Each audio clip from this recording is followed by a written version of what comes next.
Shalom, welcome. This is Avraham Shira from Eretz Israel. It's Erev Shabbat. The sun is going down faster than I can stop it, but we do have to talk about some amazing ideas. The rabbis tell us that three things come with surprise: the bite of a scorpion, finding a lost object, and the Messiah.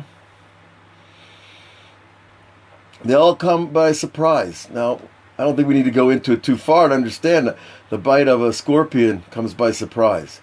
And finding a lost object, well, if it's lost, you don't know where it is, and suddenly you find it, you're surprised. And then the third thing, of course, the Messiah. How does the Messiah come by surprise? Well, if he's not here and then he's here, well, that's a surprise, right? But his being here or not being here is really a parameter of definitions. Okay, but all of them are called Hesech Hadat, which I like to translate as surprise. The idea is that there's something we're not ready for. Now, Reb Shlomo Karlibach taught the difference between Simcha and Oneg, between the joy and pleasure. That Oneg is what we get on Shabbat, is the pleasure of finding something that you had lost. Whereas joy is when you get something new that you haven't had before. Someone brings you a gift that you've never had. Oh, it is a surprise, but it's a type of joy of something new. It's unexpected completely. Whereas when you have oneg, it's the pleasure of finding something you lost, and it shows up, and it's back, and you feel so good. I found my keys. I found my wallet, I found my phone, or all those great things. So that type of pleasure of finding something we did have that we've lost is different than the pleasure of having something that we never had. So how does that teach us more about the statement of the rabbis that these three things come with Hesech Hadat or surprise? Well, before I go on, I want to add another piece that I just learned recently. It says that Habakkuk, who was a prophet, who was a child, was brought back to life by Eliyahu Navi. And Habakkuk, when he first received prophecy, the rabbis say it was like he got bit by a dog. Now that's not very pleasant. It's not maybe so much different than bit by a scorpion, I guess. Depends on how big the dog was and how big the scorpion was. But the idea that prophecy came on Habakkuk like a surprise too. The voice of God comes by surprise. It's there, but you don't know it. You don't hear it. We're told over and over in the religious world, well, God is there. God is speaking to the world. God is creating all the time. God is guiding everything, including things like coronaviruses. And so he's there, but we don't hear it, we don't see it. And when it finally comes, it's like this, it's like a surprise, it's like a bite, like the prophet Habakkuk experienced. So what's going on? So when I first learned these ideas, and I was kind of putting them together here to talk about before Shabbat, this seems one of the common threads I felt personally is that I'm not aware.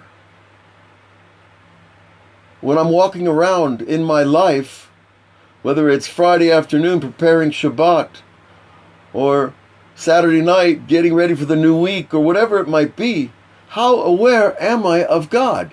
And here I am, trying to be a religious Jew in Eretz Israel at the end of days. Isn't that my job, to try to be aware of God? But am I really aware? And if I'm not aware, then everything becomes a surprise. His voice becomes a surprise.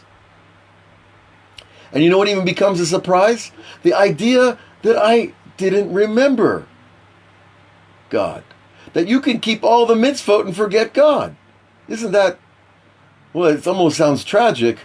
It's certainly it could be a tragic comedy, I guess, depends on the individual, but that you could be religious and forget God. Now that sounds pretty sad, Like, if you're going to be religious, isn't the whole point to remember God? And to remember His presence, and remember His will, and to remember that He has an agenda, to remember there's a thing called Tikkun Olam, that He's trying to fix this place that we've done such a great job with, you know? And yet, the ultimate, I think the thing that would help us the most right here, Erev Shabbat today, is to remember that we didn't remember. Very simple, but not so simple. That if I can just remember, I forgot, then I'm back in connection. When I remember, Zachor et Shabbat l'kadeshehu, remember the Shabbat. Well, why do I have to remember the Shabbat? Every week it comes around. No, remember the Shabbat to sanctify it. That I'm not supposed to treat Shabbat like the rest of the week. But I'm commanded to remember. And so the gift is just to remember that there is a God and He really is running the show. And I don't have to worry about the numbers on the COVID report. And I do have to pray for every person and every Jew. And I certainly, friends of ours are sick. People are dying. It's not a joke. It's not some conspiracy movie. It's a reality. Now, how bad is it? How much is the media exaggerating it? How much is the government playing it for their purposes? I don't know. But that doesn't matter. And I don't think it matters for a lot of us. What matters is our children and our families and the work that we're here to do.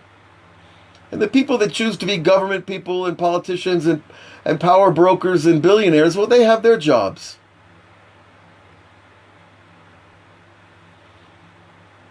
But when I read those numbers and I hear about the new epicenter, this epicenter seems to jump around, right? And the new record, every day is a new record. Well, what record are we breaking that it's a new record? It's just another fear inspiration. But what I see is that it jumps right there in your brain to prevent us from remembering that there is a king. And that these human beings behind the scenes are not kings. And they're not gods. And they don't have the power that they want us to believe that they have. Whoever they are. Whether it's ministers of health or members from the United Nations or presidents of governments. Okay, they have their job and God created them too. But who says I have to fear them? And fear their numbers, and that makes me forget that I have a king, and He's in charge, and He's going to make it better. And all this entire crazy period that everybody's going through is a preparation for something much, much better. Because we all know when you build a house, you have to get rid of the old foundations. If you buy a piece of land that has an old broken down house on it, you got to clear the old house before you can build something new. We don't want to go back to the way it was. The way it was one slippery slope. So I think the gift of Shabbat is to remember Hashem. To remember there is a king, there is an agenda, there is a pattern, there is a Eitz Chaim, there is a divine system of the way the light of the infinite enters the finite vessels of this world, which means our minds and our speech and our hearts. We are His finite vessels.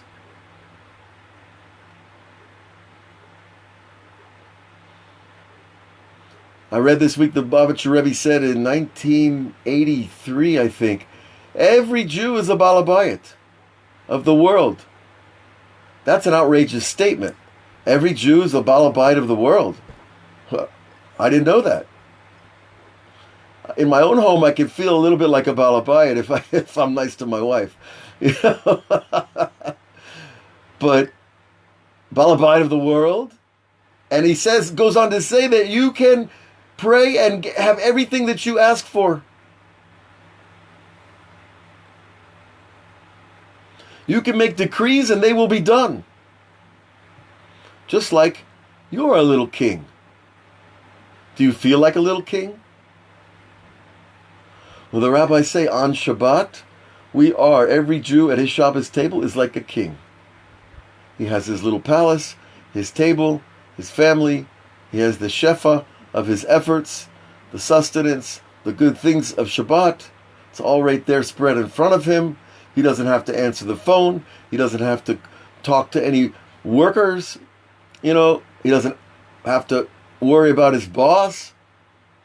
Hopefully, until Sunday morning or Monday morning if you're living outside the land. So, if you think of yourself as a king, it really depends on how you define kingship. If I need $1 billion yacht to be king, then I guess I'm not a king. Yet, right? It's hard to sail a yacht around here in the Judean hills, And if I need to have everybody in the world do what I say to be a king, well, no king has everybody listening to him.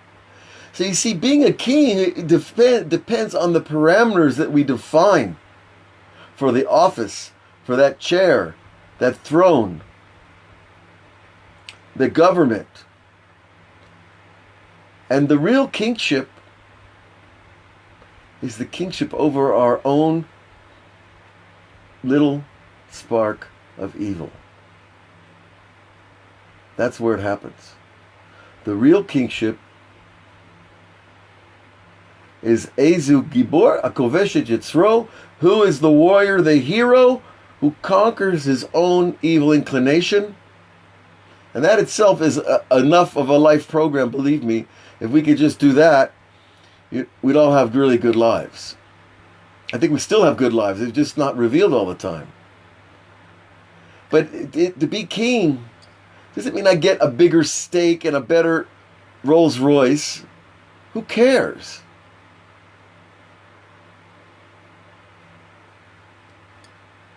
Rolls Royces don't give you peace of mind. They give you worry about who's going to guard my car when I park at the mall. Marbim nechasim, marbim da'aga, Rabbi Akiva says. Increase your possessions, you just increase your worries. I thought the spiritual path is about getting rid of worries. So here we have Shabbat, and we can leave our worries behind. Friday is the last day that we need to worry, Ay. So I think when we talk about this idea of surprise, the surprise of Messiah, the surprise is like Habakkuk getting bit by the prophet, by the Shekhinah came along and nipped him, And Habakkuk didn't know that God was going to speak to him. So it was a little bit of like a dog comes up and nips your ankle when you're not expecting it.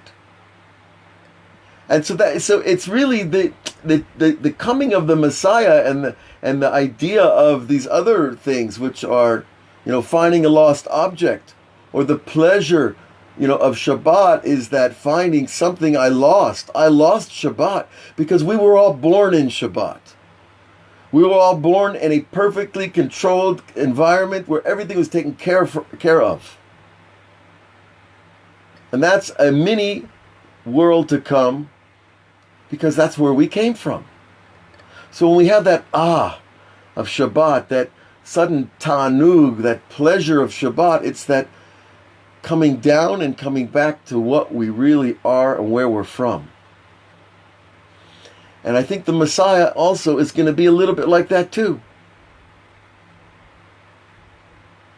I don't think it's going to be this high-tech, science fiction movie. There's plenty of high-tech science fiction in Silicon Valley. We don't need any more. We just need to know how to derive pleasure and joy from life without the world caving in on us. And the Messiah comes to help us find that spark inside us.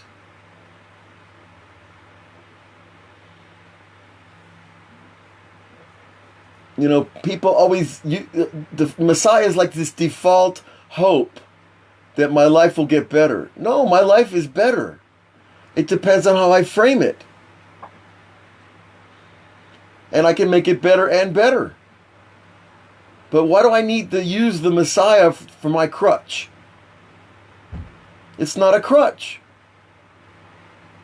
Messiah is the collective consciousness that began at the beginning of time when all was one, returning to humanity in a 7-8 billion collective consciousness. And when we have a spark of that, it's going to be a little bit of a surprise, a little bit like a bite, maybe from a scorpion, and maybe from, finding that lost thing that we already knew we had, but we didn't know what to call it. Think about that. Think about that all Shabbat. That your spark of Messiah is already with you, you just don't know what to call it. And that's your personal redemption. And mine and everyone else. And the courage is to step in the battle with the Yetzer Hara, say, no, you're not going to take my spark. I'm sorry. And that's what Shabbat is for.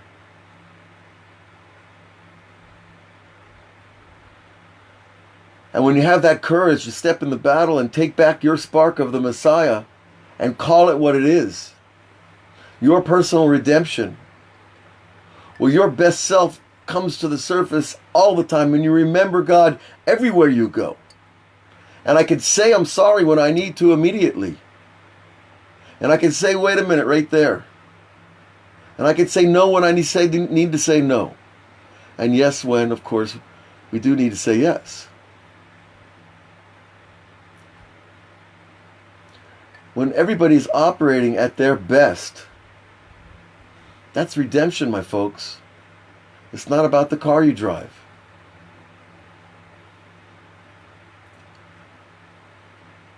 So, well, it comes as a surprise. That's the bottom line.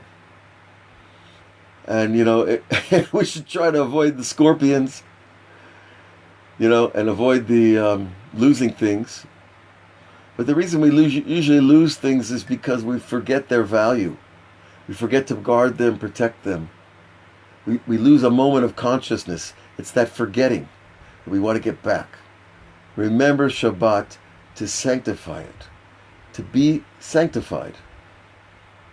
It's not external sanctification solely. It's internal. Shabbat is becoming holy inside, guarding that spark within us. That for a day, God says, be a king. Be like me. Taste what it is to be a king.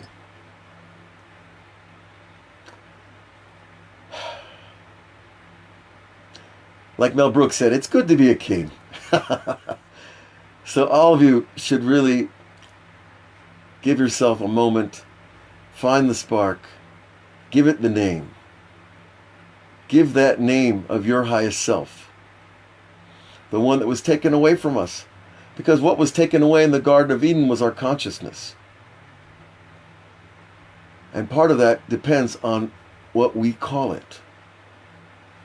So in Shabbat we rediscover that spark, and we identify that voice, and we know that deep inside that is the path that we were all designed to be on. Shabbat Shalom to all of you. We'll be back next week on all the platforms with new classes, lectures on Patreon, YouTube, Facebook.